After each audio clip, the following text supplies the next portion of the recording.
தெரியாம கை இடுப்புல பட்டுருச்சு. நாங்க 2 பேரும் லவ் பண்ணிட்டு இருக்கோம். அப்போ கரெக்டா ஒரு போலீஸ்கார் கிராஸ் பண்ணும்போது சார் இடுப்புல கை வச்சிட்டான் அப்படின்ட்டாரு. கிழிச்சிட்டாரு சார். நான் அது வந்து ஒரு ஜாலியா சொன்னேன். அத வேற ஞாபகப்படுத்திட்டீங்க. அவர் அடிப்பாருன்னு நான் நினைக்கல, அடிச்சிட்டாரு. நான் என்ஜாய் பண்ணேன். அடிக்கும் போது போயிட்டான் சார். போயிட்டா நான் நின்னு அடி வாங்கிட்டு இருக்கேன்.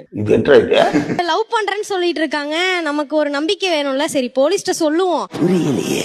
அடி வாங்கியும் இந்த பையன் நம்ம பின்னாடியே வந்தானா நமக்கு ஓகே அப்படின்னு தோணும். சரின்னு சொல்லிட்டேன். அடி வாங்கியும் பின்னாடி வந்தாரு.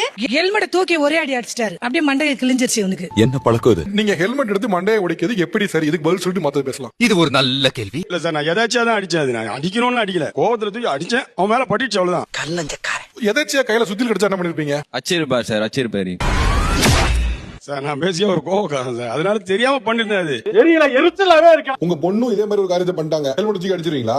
செல்ல பொண்ணு எப்படி சார் அடி முடியும்? நீ அப்படி வரியா? செல்ல பொண்ணு அப்ப அந்த வேலை டென்ஷன்ல செல்ல பொண்ணு எப்படி கண்ணுக்கு தெரியுறாங்க? தவறுதான்.